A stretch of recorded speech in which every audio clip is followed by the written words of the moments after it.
Hi, I'm Kevin Hill, and as you can see, today we're going to do something very different. Today I've got a very large canvas. This is a 30 by 40 inch. We're going to be doing a custom painting, probably over the next several episodes. It should be a lot of fun. And of course, if you're enjoying this and you want to see more, be sure to leave a like and subscribe for more painting videos. All right, let's get started. Now, as you can see, I went ahead and tinted the canvas already. A little purple up here, a little more of a turquoise over here, really pretty. But you look at the amount of paint on the canvas, almost nothing. And then I took several minutes and I went ahead and sketched in with a lot of detail our buildings and our composition here. I didn't use the brush to do it, right? So you get nice crisp lines, that way it'd be a little easier to follow and make sure everything is in place. All right, so now I can drop this gold right over our purple, and of course purple and gold complement each other very nicely.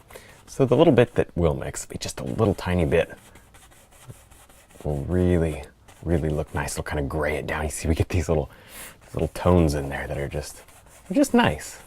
It's a way to make your painting slightly more nice, detailed, you know, a little more exciting. But we're gonna do it. There we go.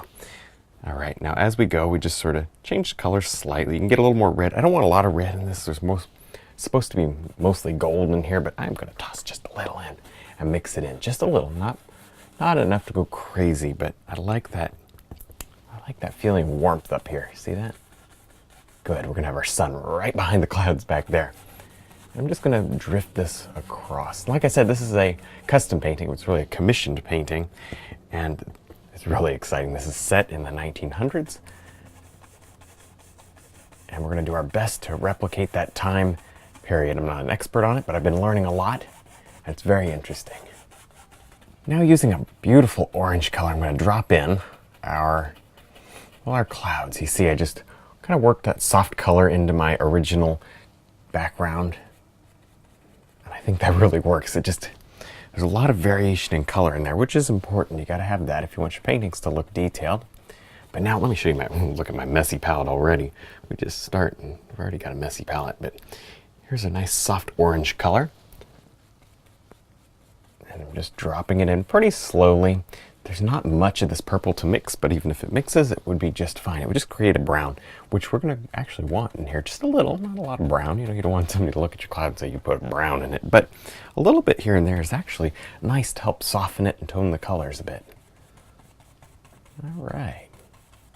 Good. So let's spend a few minutes on this. Well, actually, it's so large, it'll probably be a little more than a few minutes. Yeah, that looks good. Maybe just change the color slightly. Work a little cloud action right in here. Oh yeah. Now, once this dries, we're going to do a few things once it dries in the next few weeks. We're going to take these sun rays and drift them right down into the painting. It's going to be really cool. But again, you can do it. I've done it before wet. It's just way easier if you do it dry, and I want to go over my clouds with detail. I don't want to like skimp on the clouds just to do the sun rays over, which is normally what I would do. I'd tone the clouds back and I would just drift my sun rays right over this area and it would be fine, but we're not going to do it that way. Not today, but if you want to do clouds like that, that's perfectly wonderful. Yeah, that's gonna look good. Yeah. There we go. Stand back. You always want to step back, check your work, and then keep going. A little more red in here. As we drift away from the sun, you want it to get darker, and this red actually will mix with the purple to give us even prettier tones. And we'll go into our grays and make it nice and dark and stormy up there in a minute. But the storm is coming in from this side, so we're not going to do too many clouds over there. That's kind of more empty, just softness over there. Over here is where we're going to get kind of carried away with our clouds. Beautiful. Now I'm going to go ahead and just soften this area just a little. You don't need to soften it a lot. And of course, using our little blender brush. It's a great little brush for stuff like this. And this is probably going to be my cloud layer number 1.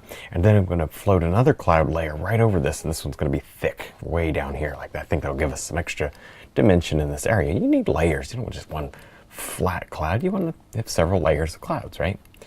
At least we do. There we go. That's cool. All right, right up here, maybe just a little more blending. I'm going to keep this blender brush kind of standing by, and I'm going to grab a slightly darker tone At this point, I'm just grabbing a bunch of random colors. I'm not really mixing anything too carefully yet. There we go. See that? Just a gray tone, because this gray tone has everything in it. It's kind of softer than just something that's just black. See that? And you can go as dark with it as you want, but it's got a lot of color in it, even though it's gray. All right, that's looking good.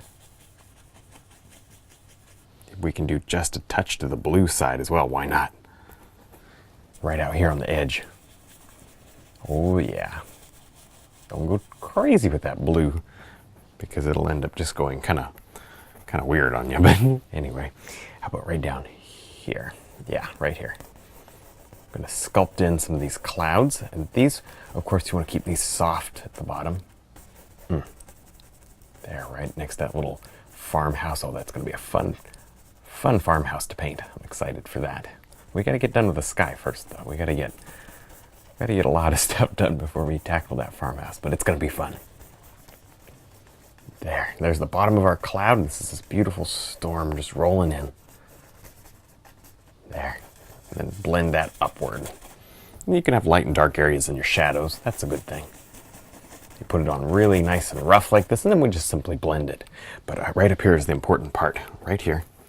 I want to kind of leave my soft cloud intact. I want to just come in here and roll in a harsh cloud like this. Very stormy looking. Oh yeah. Connect it up right there. That looks good. See, just layers of clouds. Keep doing this over and over again until you get a nice little effect. Now we're going to go ahead and leave our sky alone for just a few minutes. We've got a lot more work to do, but that certainly gets it blocked in for us. We need to do some better highlighting and a little more refinement, but the colors, the tones, values are for the most part there, which is a good start. There we go. Let's go ahead and just get these little tiny rolling foothills underpainted. We certainly don't want much, but we do want to see a little. Okay, make sure we continue them through the house there. You don't want to make it look like you stopped and then started again. That wouldn't be a good. There we go. Obviously, we're going to lose a lot of our sketch when we do this, but we can always put the sketch right back in. So I'm not concerned. There. And I don't know if I mentioned it yet or not, but we're working in the gold tones. This whole painting is going to have a beautiful autumn feel to it, which is great. Plus the lighting just of the evening sky is also going to help with the gold tones. 'Cause whether or not it was fall, you would still have some amount of gold just from the sky. Very, very pretty. Cool. So you see we've got a nice composition there. We'll just sort of fill this in. We don't need a whole bunch. There, just, honestly, you can just, we can always kind of move these around if we need to. Super easy. Just mainly about getting this underpainted, getting the colors right. There's some dark now. So you always want the dark at the bottom, and you work it up into the light. Now I'm going to go ahead and just tap on a little bit of, well, just color, some yellow really. I'm just starting our basic trees here in the background. These are little cottonwood trees actually. And of course we're doing this in autumn time colors, so that's very pretty. Okay, good. See, I'm just starting with the lights and keeping these lights kind of around this house. You don't want them all to be this harsh, so I'm going to certainly, let me wipe off my brush a little, smudge some of this in. See that? You want blurry edges to go along with your sharp edges. And obviously this is just the light. We're going to put the dark in and the details, but this just gets us a little interest in the background. Maybe we don't want them all that color. I'm going to throw a little yellow ochre in, but we certainly want it all in the gold tones. Just different shades of it is all. That looks good. Maybe skip a spot. I don't know. Jump over here. Honestly, the background trees are just not the point here. So I'm going to do just a few. It's more of a compositional thing than anything else.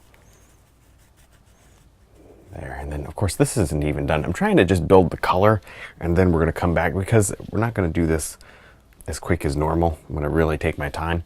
So I'm going to then come back and, add highlights, maybe next week, maybe in between episodes, who knows, so we'll be working on the clouds more in the background. I want to add some light, add some dark, just getting the basic colors on right now. Just establishing a feel to this painting. All right, so then when you get it that far, what I'm going to do is take a little bit just of darker color. Here we go, some black. Let me show you my palette. I don't even have all my colors out here yet. I should probably stop and get them out. Just a nice dark color. I'm going to work that right into my yellow. So that adds a nice shadowy base. You could do this first, you could do it second, doesn't matter, because this is just softened in the background. It just doesn't make any difference. Our light source, easy to see. No mistaking that light source. There we go. Yeah. All right, now, let me see. Where's my little detail brush? There we go. Detail round. And I'm just going to, oh, that's a little too dark, so I want to just tone it. There we go. Drop in what will kind of feel like a trunk or two back here, but honestly, they won't stand out much. And I've decided to take a break from doing these trees. Only spent a little while on them. And I'm going to drop a little more color here in the foreground. And I think what this will do is help to just balance out all the colors, just make it easier for me to see kind of where we're going. You'll notice that I defined a little bit of a path here. This is kind of my thought for the path. I don't know that that's where it'll end up being, but it's a good place to start. There we go. Oh, and I forgot to mention, but it's actually very important, I can't take full credit for that. I can't take really any credit for this subject at all. My client had a very vivid picture that he wanted me to paint. He knew exactly what he wanted, which was really fun for me, because that's half the battle, is just figuring out what to paint, right? So he had a wonderful composition already made up, and so I'm doing my best to try to bring it to life. So that's more my job, is just bringing his ideas to life here, which is super fun. And thankfully, he was nice enough to let us film it too, so you guys can enjoy it. I was excited when he said I could. Very nice. So we'll definitely make a few episodes out of this one. Oh yeah, look at that. And I think we should start working on some of the browns. I got some umber right here, and I'm just going to start working on some of the darks. There, of course our light's kind of coming across. A little more of a cast shadow over here. And honestly, this is just the underpainting, but you know how I like to build a little bit of depth even in our underpainting. This is kind of a small brush for this, but I want a nice variation. I want it to look good before we even start our highlighting process. Now I'm going to go ahead and just drop in a little path back here. This will help connect the foreground with the background. It's something that I really enjoy doing in my paintings, little paths. There we go. And you'll notice that it was time that I stopped and just reset the palette, cleaned it, actually stopped and I wiped the whole thing off. Got it nice and clean. And sometimes when you're doing a large painting, you probably remember from some of the other large paintings we've done, I like to do that. It keeps things from getting muddy. You don't want that to happen. Now on this little barn back here, I'm just going to touch it very slightly. See that? I won't even make a path so much as just kind of touch it here and there to create a little bit of dirt showing through. Maybe it looks like a path, maybe it didn't. And that'll help that look further away, because this is a little further away. That's a little closer. Not by a lot, but certainly by some. There we go. And here, I'll figure this one out kind of as we go. We'll put the highlights around. Remember, this is still just the underpainting. We're really not that far along on the grass.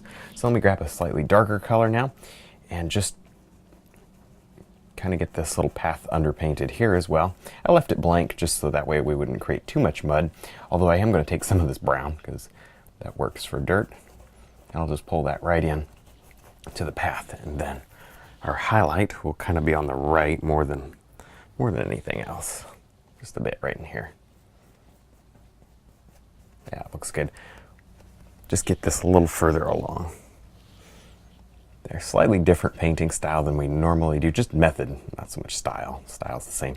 Different painting method just because I'm kind of going in such a way that I realize I'm not going to be done today. So I'm planning things a little different than I normally would. I would normally finish this path entirely before moving on to the next thing, but that's not my plan today.